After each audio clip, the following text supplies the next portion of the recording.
Science. It's supposed to be reliable, a solid foundation upon which to build criminal cases and ensure that the people responsible for horrific crimes are held to account. Scientific evidence is supposed to be the gold standard in terms of unimpeachable proof, and it can be. But what happens when we let junk science and investigatory tactics that are nothing more than old wives' tales into the halls of justice? I can tell you exactly what happens. A young woman loses her freedom. A mother loses her children. A family is shattered. Nearly 2 decades irrevocably stolen from an innocent woman. This is the story of Kristine Bunch and the shameful injustices she withstood at the hands of scientific mythology and outright dishonesty. The cost Kristine Bunch paid for a crime she didn't commit is inexcusable. She's been exonerated, a word that means unburdened. But after 17 years behind bars for a crime she didn't commit, I doubt she feels unburdened. I suspect that the unfair way she was treated by a system that is supposed to value truth above all else weighs heavy on her mind as she recounts those years she spent away from her family, paying a debt to society that she did not owe. Our justice system failed Kristine Bunch. Today, we'll shine a light into a dark chapter in criminal justice and tell you the story of what really happened to Kristine Bunch on Crime to Burn.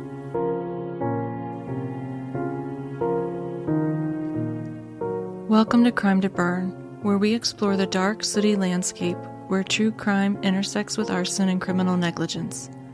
Join us as we sift through the ashes to bring you the story of what really happened.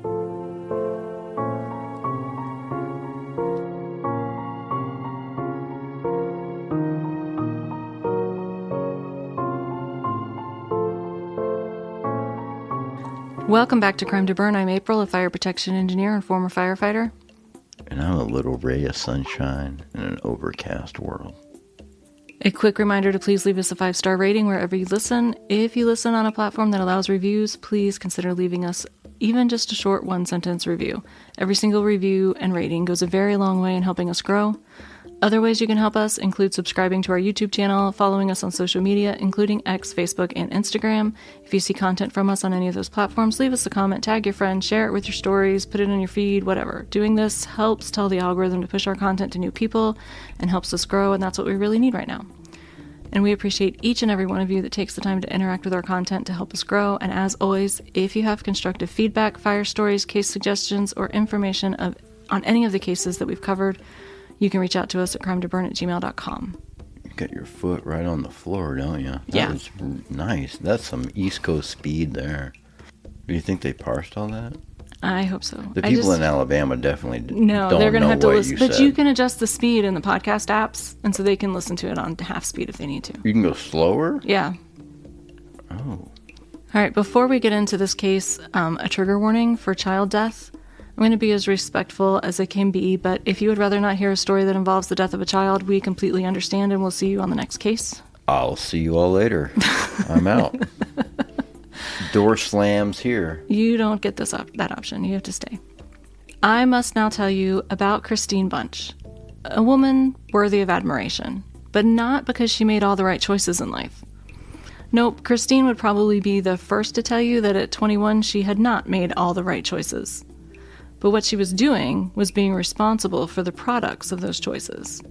And it was what happened to her and how she handled it that make her worthy of admiration. Because Kristine lived an absolute nightmare, a nightmare that would have destroyed most of us. But Kristine persevered. Kristine earned her GED, her associate's degree, and her bachelor's degree while she was incarcerated. But that's not all. She became an expert in legal issues and court procedures, and she fought without financial resources, without anyone on her team, without a reason to hope. She clung to truth, and she fought.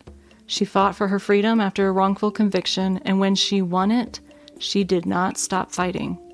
Nope, Kristine Bunch went on to fight for other wrongfully convicted people. And that makes Kristine Bunch a badass. I don't mean to rabbit trail here, but how do you fight without resources? She literally just wrote to lawyer after lawyer after lawyer explaining what she had learned about her case and asking them to help her. That's garnering resources. But she didn't have any to start with. She started with nothing. Fair enough. That is badass, you're right. But let's go back to before she learned just how strong she could be. Kristine had a bright and promising childhood near Indianapolis, Indiana. Her family owned 2 farms and a bakery. She was bright, she excelled in school, and she had a younger brother, Michael, that she adored. Kristine and Michael's parents were super busy running the bakery and farming, leaving Michael and Kristine often unsupervised. And Kristine, being older than Michael by 4 years, took on a very motherly role toward her baby brother. In one story that made me laugh, she recounts that he was sick, and she wanted to give him some cough syrup because he was coughing, but she accidentally gave him Worcestershire sauce. How old was she? She was little. She was a little kid. She was too big to be doling out, or she was too little to be doling out medication to a younger child, but it was just funny that she gave him Worcestershire sauce. You're never too young to dole out Worcestershire sauce. But really, how old was she about that? It didn't tell me. I don't know. Or guess? I don't know. I would guess maybe like 9 or 10. Okay. I'm just trying to get some perspective. I don't know anything about this except something really bad happened and I should be mad. When Kristine was in 6th grade, her happy childhood started to fall apart. This is the year that her parents divorced, and she and Michael moved with their mother to Greensburg, Indiana, about 35 miles away from where they'd been living. Now, Christina's mother struggled financially, and Kristine struggled to fit in. She didn't make any friends in her new school, and when her mother remarried, Michael and Kristine both began to frequently skip school, and nobody really seemed to care. So by the time Kristine got to 9th grade, she had dropped out completely. Instead, she hung out with a crowd that would drink and smoke all day. She had no aspirations, no job, and her only care was watching out for her little brother. After her mom divorced for a second time, her mom began dating a man that finally stepped up to become the father figure that was missing from Kristine's daily life. He reportedly set boundaries, enforced curfews, but above all else, he made sure the kids always left with a quarter and knew that no matter what happened, they could call him on a payphone and he would be right there. Hey, don't leave without this quarter. This quarter will save your life. You can put it into a phone machine. This is just a recount Maybe I'll what those of us born in the 1900s lived through. A quarter. It sounds like a pittance, but that's nice to think about people like that. You know, I give them an option. Well, his relationship with Kristine's mom fell apart, but he actually stayed close to the kids and continued to be a supportive role in their life. And he continued to play that role as a father figure to Kristine all the way up until the unthinkable happened. So where does the line get drawn between what's appropriate and what's creepy in this case? Because you think about it, like, you just, like, some dude breaks up with your mom and then, like, still keeps talking to you. Let's not cast him as creepy. So I'm not trying to cast anybody as anything. I'm just being honest. At the time of the fire, he was in his 60s and retired, and he babysat Kristine's baby for her every day so that she could go to school and better her life. This guy's already deeply involved with these people. Yeah. That's what I suspected. I'm just trying to pull this information from you. At the age of 17, Kristine found herself pregnant. Now, like I said, she'd already dropped out of school, and she says she didn't really mind that the baby's father didn't stick around. Apparently, he was no prize. And in March of 1992, Kristine became a mom to a baby boy named Anthony. She called him Tony. At 21 and 3, Kristine and Tony were living in a trailer in Greensburg, Indiana. Whoa, at 21 and 3? Yeah, Kristine was 21 and Tony was 3. Oh, I thought you were giving, like, GPS coordinates or something. I was like, what? Where is that? Yeah, no. At ages 21 and 3, Kristine and Tony were living in a trailer in Greensburg, Indiana. And she had stayed close with that man that had been this father figure in her life. In fact, now in his 60s, he babysat Tony while Kristine attended classes. Kristine was working her tail off. She was learning welding in hopes of being hired at a local factory where she would be eligible for benefits like health insurance that she desperately needed to help care for her toddler son. Money was tight, very tight, but Kristine was described by everyone as a doting mother. On June 29th, 1995, Kristine picked up Tony after class, fed him dinner, bathed him, read him stories, and the two had fallen asleep on the couch in the living room of their trailer. And at some point in the night, Tony had awoken and gone into the front room of their trailer, which was separate from where Kristine was sleeping on the couch. I like this lady. She's going to weld herself out of a bad situation. Well, Kristine woke up in the morning hours of June 30th, and she was confused.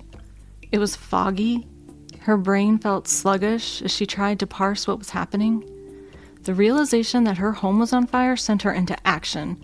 She first attempted to put out the fire between her and her son with a pillow and then with a blanket.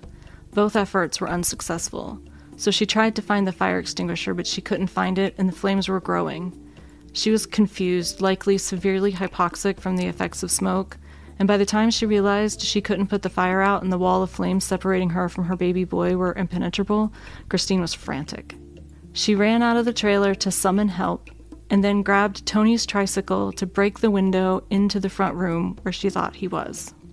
Now, she attempted to climb into the window frame to get into the burning trailer to save her son, but as the glass broke, the fire rapidly intensified, seeming to ignite the entire room at once, and her neighbors pulled her away.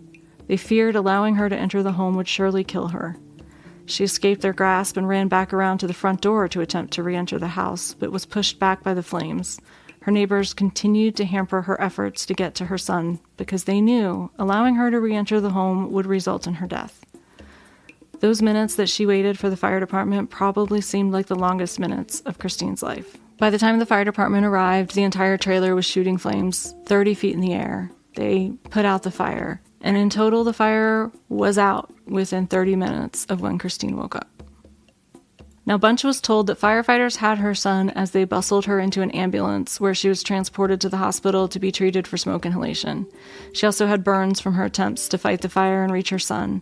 And she later recounts that she already knew in her brain that her son couldn't have survived, but the shock wouldn't let her consider that outcome.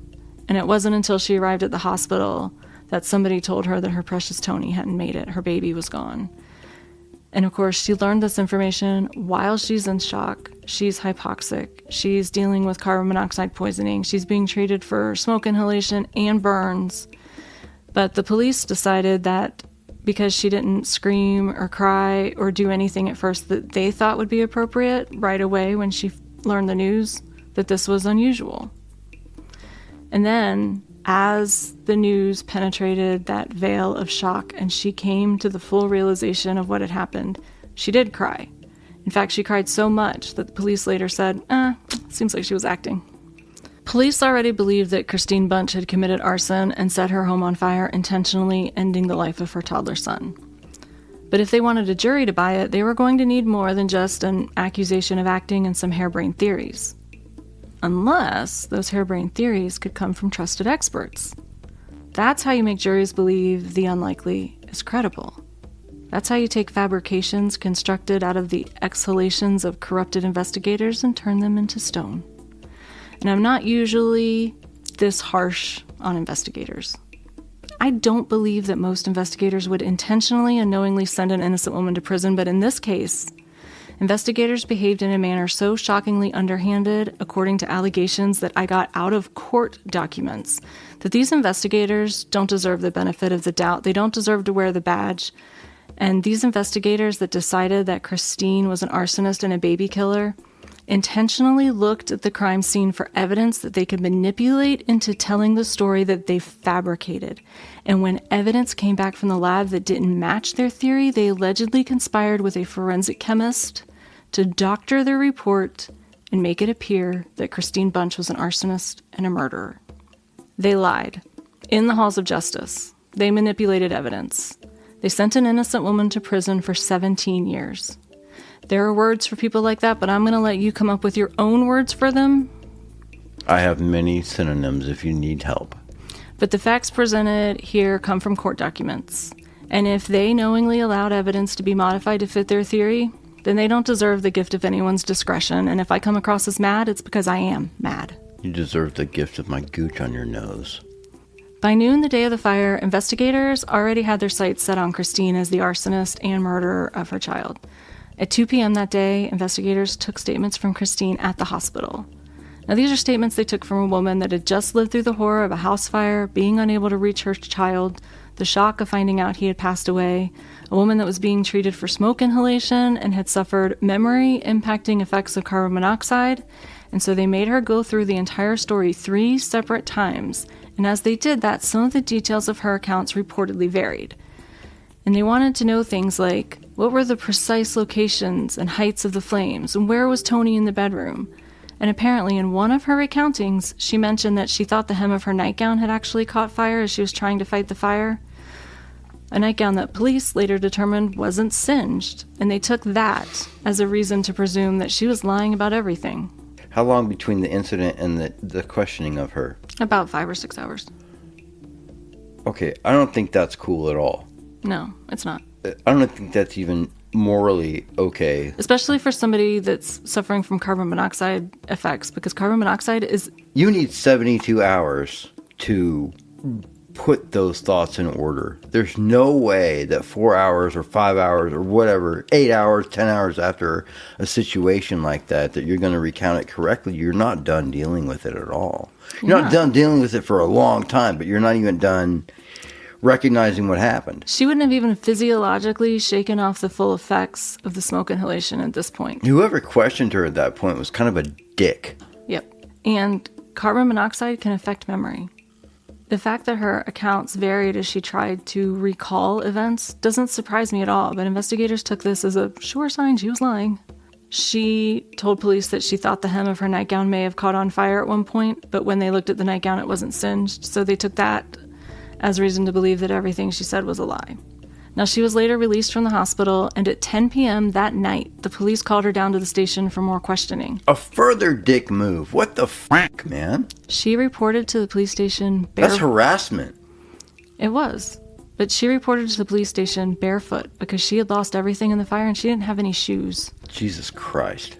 So the interview ended up being so stressful for Kristine that she left in tears and told her family that she didn't ever want to meet alone with the police again. You motherfuckers are lucky she didn't hurt herself. Kristine spent the next several days in a fog of grief, making plans to bury her child. And police made plans to pin the fire on her.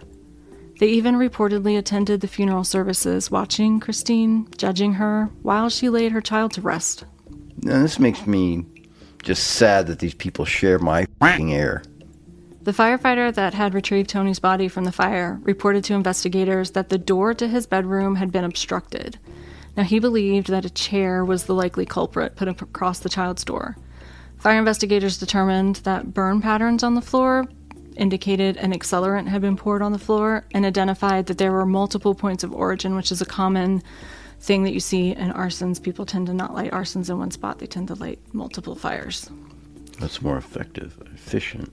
They suspected that Kristine had used a gas can they found outside the trailer to pour accelerant around the living room and around the room where Tony was sleeping to light the fire. Now, I've talked in some of my Instagram reels in the past about arson investigation myths, and unfortunately, this is a case of an investigator being taught a falsehood as fact. He identified burn patterns he was taught to believe were signs of an accelerant. You see, when you pour an accelerant on the floor, it can leave an irregularly shaped burn pattern.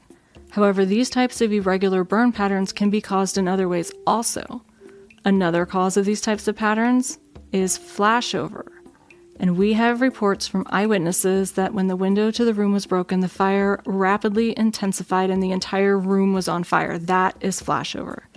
For those of you that don't understand flashover, in a fire, it's not solids that burn. The solids vaporize.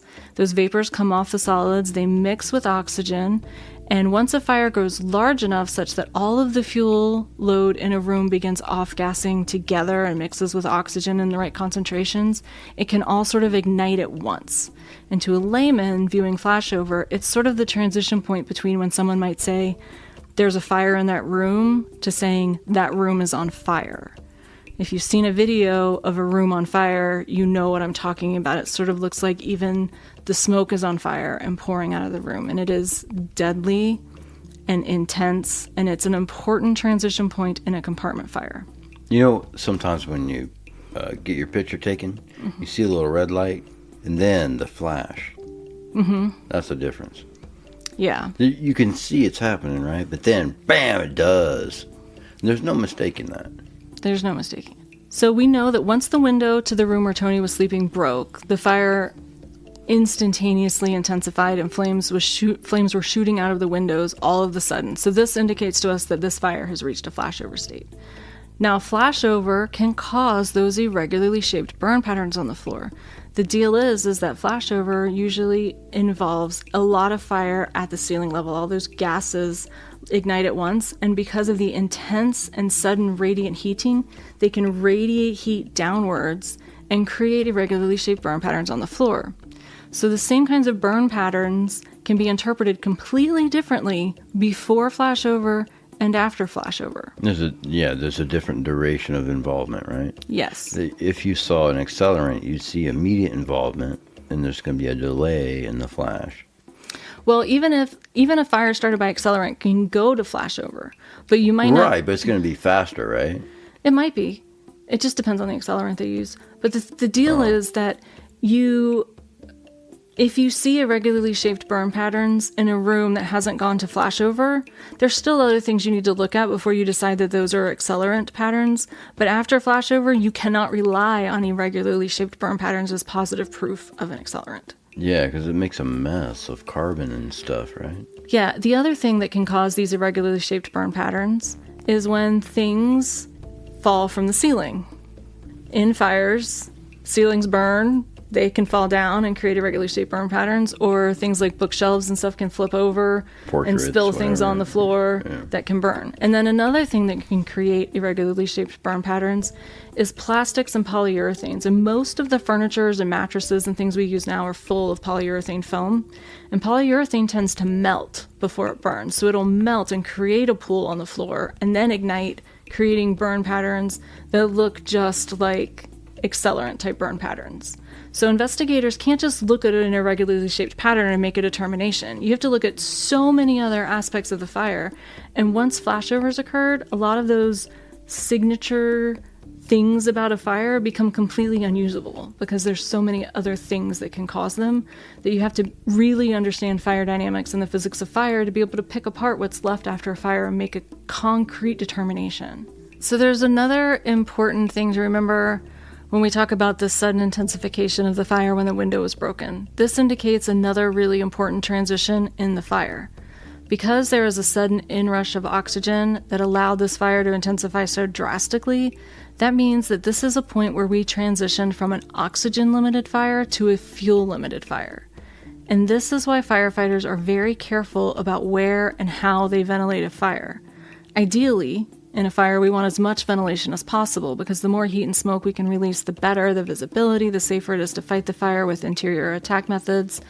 However, if you ventilate an oxygen-limited fire, you will cause a sudden intensification of the fire. And this is why firefighters often carefully choose where they ventilate a fire, especially if they know that there may still be someone inside, because the fire will move toward the ventilation path. So if they know where victims are, they may choose to ventilate areas remote from where they believe the victim is to try to pull the products of combustion away from that compartment.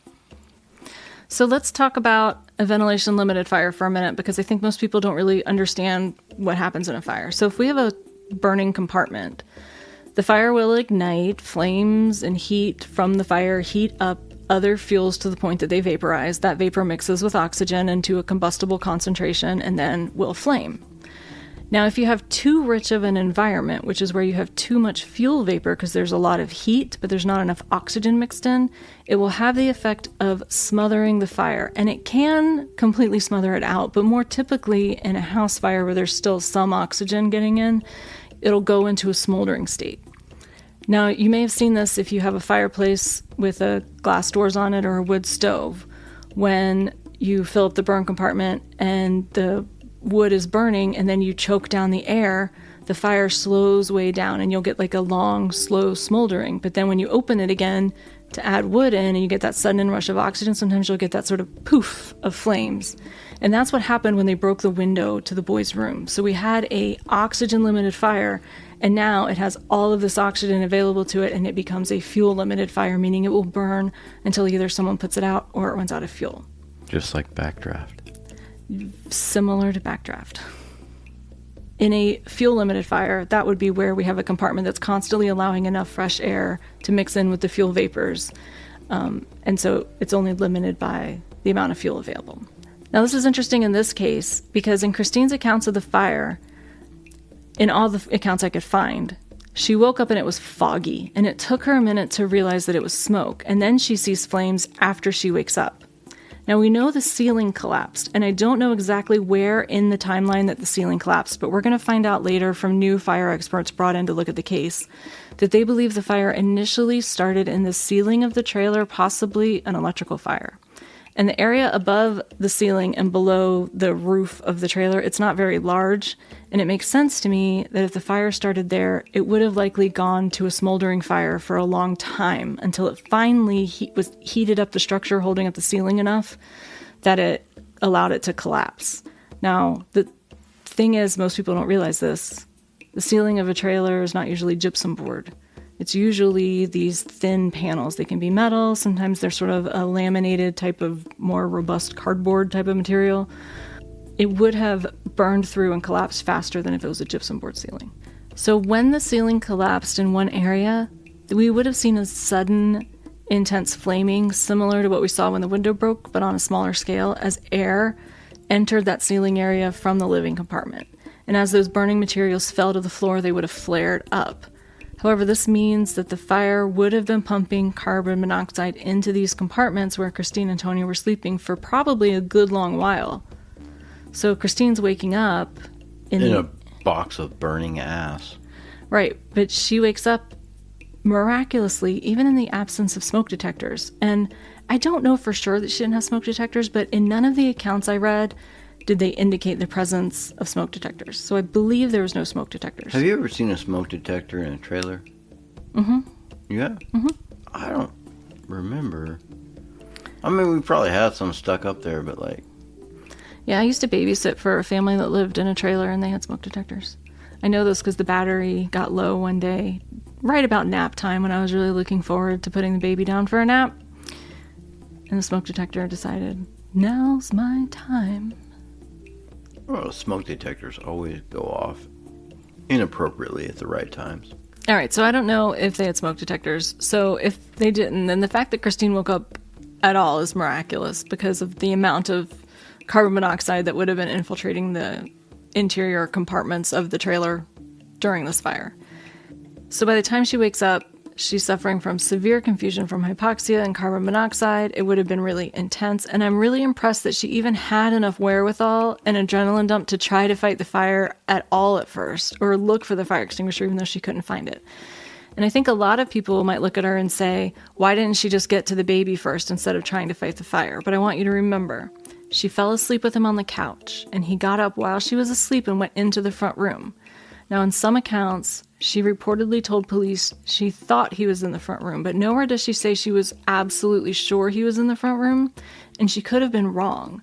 So I don't think that her actions here are completely illogical, and I think they can absolutely be explained by the hypoxia that she was suffering from. He could have been elsewhere in the trailer. I don't disagree with that a bit. So the flames are growing now, because if my theory that this started in the ceiling and then the ceiling collapsed holds true, the fire now has the remaining oxygen inside the trailer living space to use, and that's why she describes it as suddenly there was a wall of fire between her and the baby.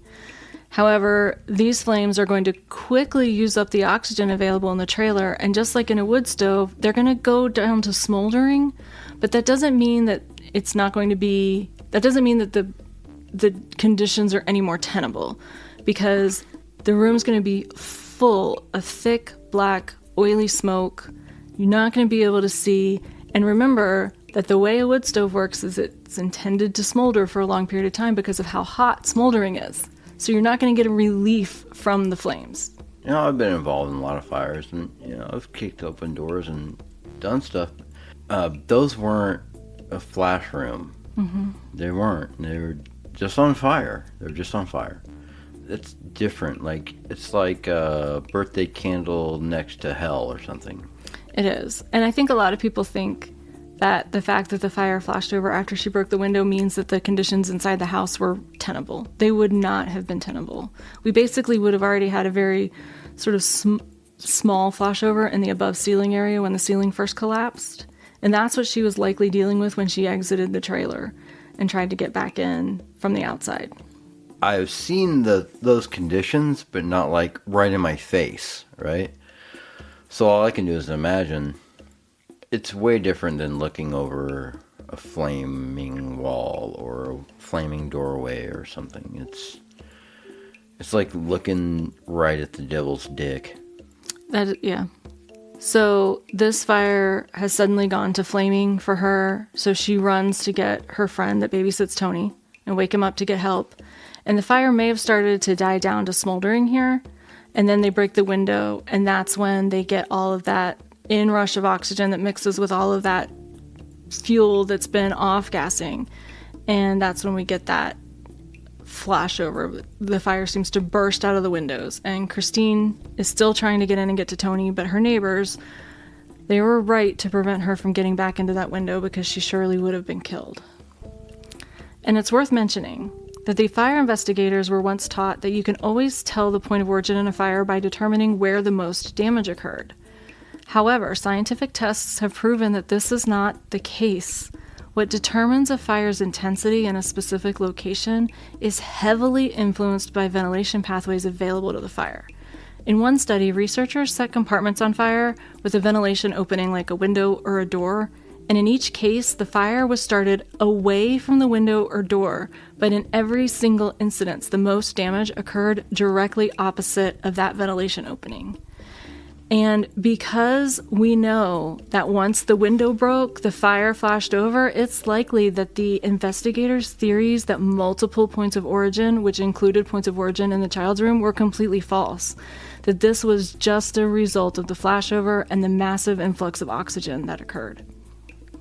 Now, I'm happy to report that fire investigators have come a long way, and we have a better understanding of what's myth and what's backed up by fact. That doesn't mean that there aren't some areas where maybe some of these old myths still live healthy lives, but they're being squashed out, and yay. Yeah.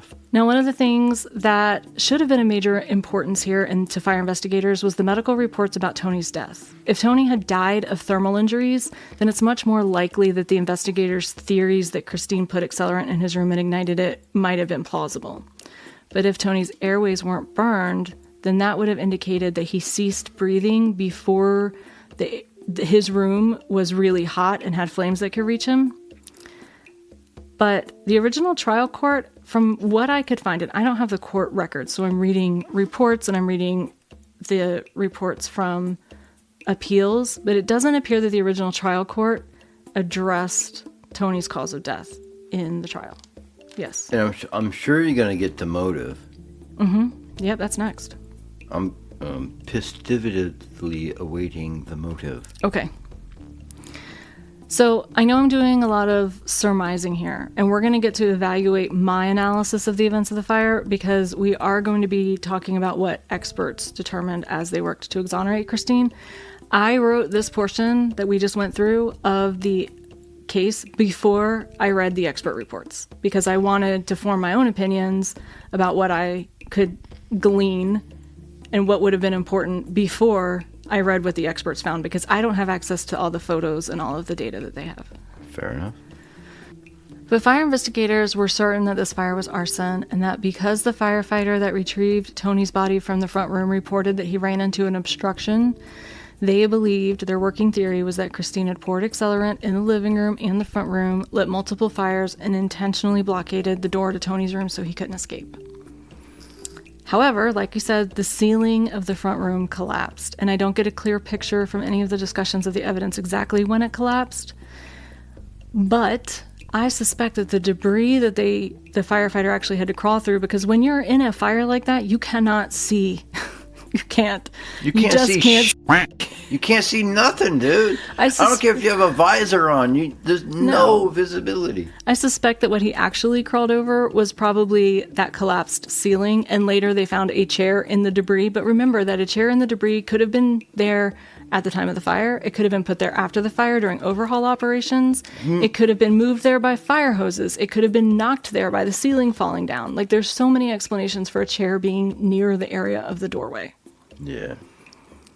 Now, 5 days after the fire, Kristine realizes that they're going to be accusing her of killing her son, and so she goes to the police and requests to take a polygraph test to prove her innocence. Oh, she requested it? Mm-hmm. Now, in the polygraph test, the person administering the test asked her if she set the blaze, and she denied that she set it. But later in the test, he told her, "Well, I don't believe that you told the truth about not setting the fire, and so why did you do it?" Now, she's 21. She's scared. She's upset. She's grieving. She's probably at this point horrified that this guy has given her the impression that she exhibited some sort of negative response on the question of whether or not she set the fire. Dude, that motherfucker needs a negative elbow. So what she said was, "I don't know. I don't remember doing it." And that was enough of a confession for the police to feel certain that they had their arsonist. Jesus Christ. Everything about this investigation was unethical. Everything. What was Kristine's alleged motive? Well, they said that she was young and overwhelmed at being a mom, and she didn't want to be a mom anymore, so she intentionally set this fire to kill her son. Now, no one in Kristine's life corroborated this assertion that she was tired of being a mom. Not one person. This guy's gonna get a negative Smecker award. A not Smecker. But police said that they had interviewed one of Kristine's friends, and she told them that Kristine had asked her the year prior to the fire to take custody of Tony. I'm sorry, who's Tony? The baby. Yeah. But again, this would prove to be nothing more than an investigator twisting the truth. The friend actually cleared up this assertion in court, but the police continued to push the narrative that Kristine was fed up with being a irresponsible mother, and money was really tight, and she was working too hard, and it was a lot for a 21-year-old that had dropped out of school in 9th grade, and she just wanted to go back to doing whatever she wanted and partying it up with her friends instead of making different decisions. Now, the question also came up of whether or not there could be a financial motive, but the answer was no. Kristine didn't have life insurance on Tony. She didn't have insurance on the trailer. She didn't even have car insurance. There was no financial benefit to her setting her home on fire. But police arrested Kristine, and she sat in jail for 4 months, grieving her son in the Decatur County lockup. Now, she describes these days as incredibly bleak. She says she didn't care if she woke up or not.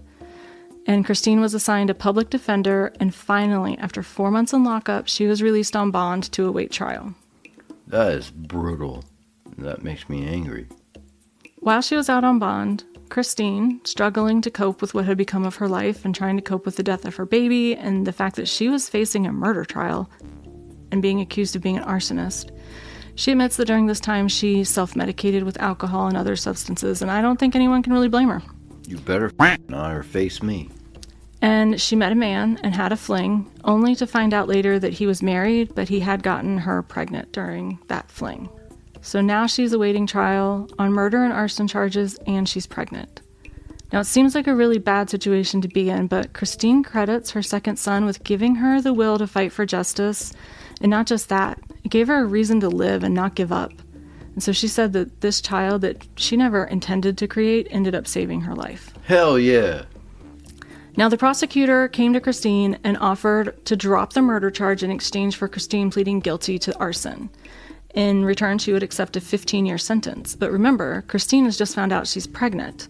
And she believed that the truth would prevail. She had not set this fire, and she has this new baby to consider. Could she realistically give up the first 15 years of his life and not be there?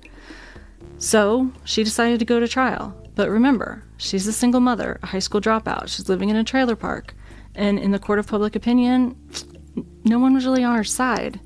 Because in 1995, when Kristine's trial began, the year before Kristine's trial began, the court of public opinion was massively swayed by a hugely important court case. You see, the year before Kristine's trial, Susan Smith had been on trial. Susan Smith was a South Carolina woman all over the front pages of news nationwide in the infamous case where she killed her own children.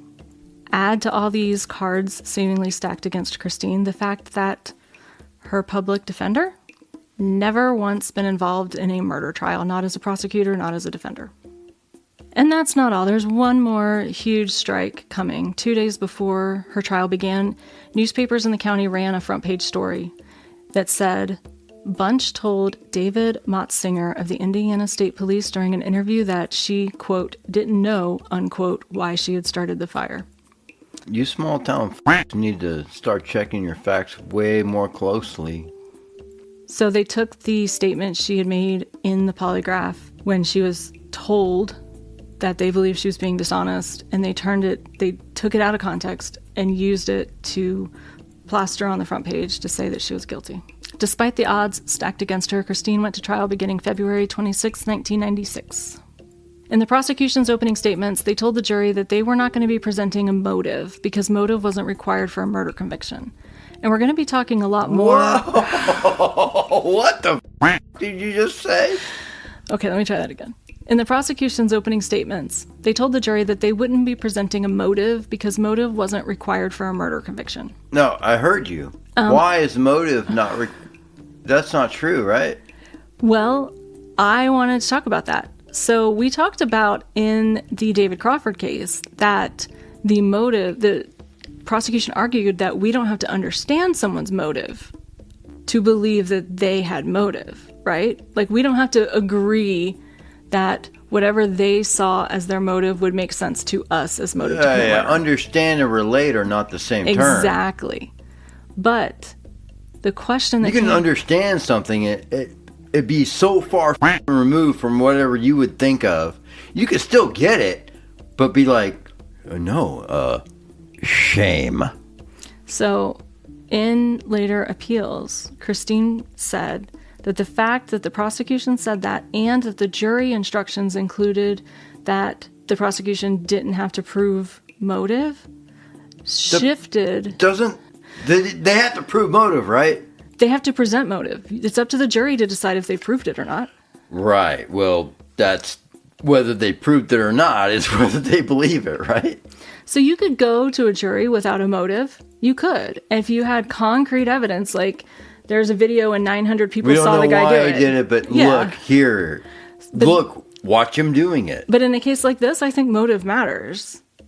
So in appeals, Kristine pointed out that by telling the jury they didn't have to consider motive, it reduced the burden of proof that the state is bound to. And I kind of agree that if you tell the jury, hey, look, we've got means and... Was it motive, means, and... Opportunity. Thank you. We've got means and opportunity, and we don't have to prove motive to you. In a case like this, I do think it reduces the burden on the prosecution inappropriately. But we'll be talking about this more in later episodes. I can dig that in certain circumstances, right? That makes sense. It does. But not in this one. No. Like, it wasn't... so many things weren't even, like... And maybe lawyers would have a different perspective on this, and feel free to reach out to me, crimetoburn@gmail.com. Who put the blinders on the investigators? That's kind of what I want to know at this point. That's a bigger investigation, maybe. Sounds like they put them on themselves. That's the worst kind, right? The worst kind of delusion is the one you just accept willingly. All right. So during the trial, the prosecution, they called the firefighter that testified that the chair was blocking the room door where the toddler was. They highlighted the inconsistencies in Kristine's statements to police immediately following the fire. And the thing is that her defense attorney failed to point out in court that exposure to carbon monoxide causes confusion and memory loss. It's a huge failing, if you ask me. Who doesn't know that? Now, the police said that this friend of Kristine's had told them that Kristine offered her friend custody of Tony the year before the fire. Well, this friend testified on behalf of the defense, and she clarified her statements. What she said was, the year before, Kristine had been having a really hard time, and she went to this friend and said, look, if something happens to me, will you and your husband take custody of Tony? She was looking to make sure that her child was taken care of in the event that something ever happened to her. Also, a bunch of people testified at trial that Kristine was a doting mother, that she had never given any indication that she didn't want to be a mother or was tired of being a mother or any of that.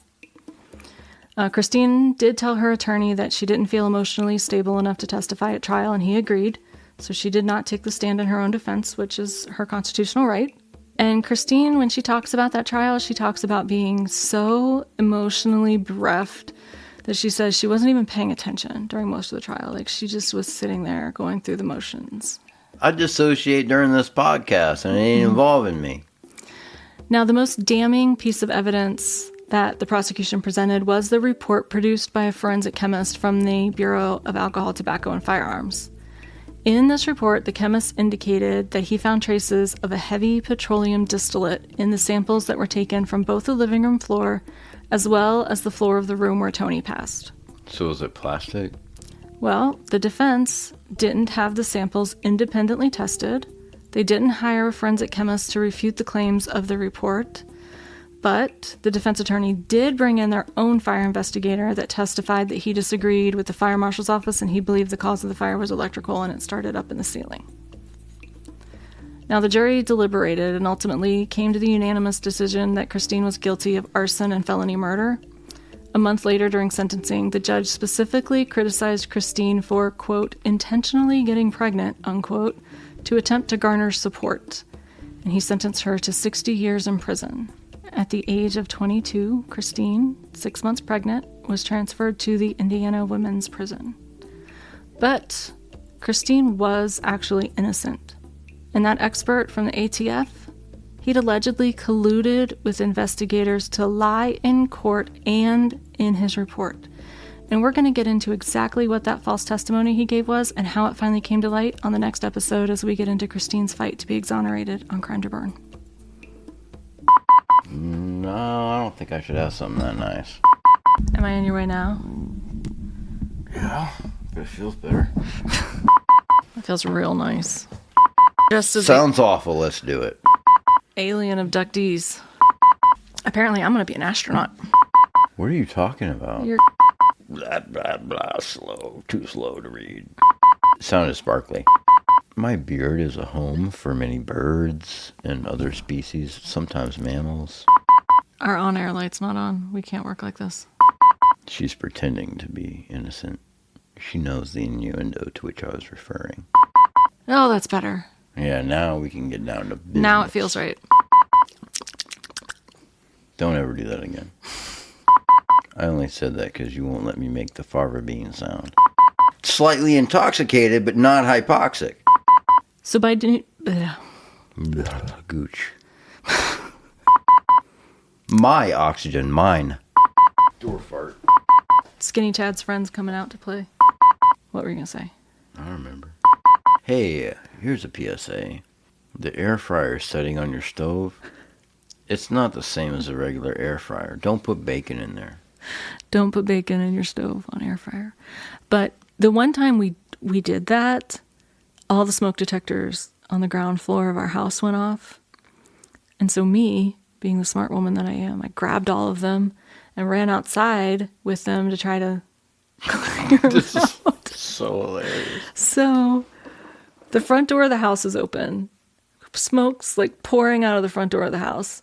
It's not like an involved. It's not like an involved fire, but there was definitely some You can tell steamy from the road, smoke right? coming Yeah. out of the front door of the house. And I'm holding two screaming smoke detectors. And it just so happens that at that moment, the one set of neighbors that lives at the end of our street that I've never met before happened to be on a walk and walk into view. And me, for some stupid reason, I was like, hide the smoke detectors. And so I hid them behind my back. So I'm standing there for inexplicably with two screaming smoke detectors behind my back. Everything's normal here. Smiling Nothing's going like on. everything's Nothing's normal. going on. And I'm just like, hey, how are you? And then They're like they looked one eyebrow up. We're good. they How looked are you? so concerned. And I just stood there with smoke detectors behind my back. And then finally I realized I was not actually doing a good job of hiding anything because they're still screaming. And so I just gave up and started waving the smoke detectors around again. So our neighbor's first introduction to us was me standing outside waving a couple of screaming smoke detectors around frantically. So there you go. No, honestly, it sounds appropriate. That's kind of like your thing. Run around outside.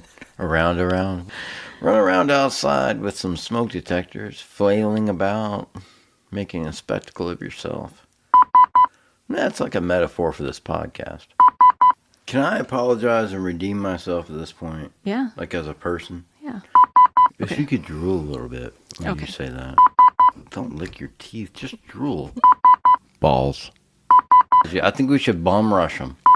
No, I think we should absolutely invade them as thoroughly as possible. Don't touch that. Why can't I touch it? Thermite. Thermite's different. From Clearwater, but it would probably, the tip of it might just barely touch Key West. Hasn't Florida been through enough in the past few months? I think my work's done here today. No, it ain't. Don't wait. Don't take your smoke detectors on a walk. Attention, good people of the world. Are you experiencing sudden, unexplainable accusations? You may be a victim of false accusation syndrome. Not every misplaced sock, stolen pen, or missing slice of pie is an international conspiracy. It could be. I can tell, followed by intense eye contact. Blame the ghost, blame the dog, blame the solar flares, the alignment of the planets, or if all else fails, mumble something about parallel universe where this totally happened. Unless someone actually believes you're plotting world domination because of a coffee spill. Jumping to conclusions is the only cardio some people get. Offer them a tinfoil hat. Innocent until proven munching on someone else's pizza. Yeah, here's a really long go yourself.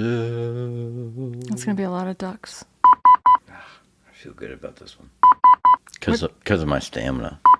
I don't know what to say right now. I feel like a little girl. You made the noise.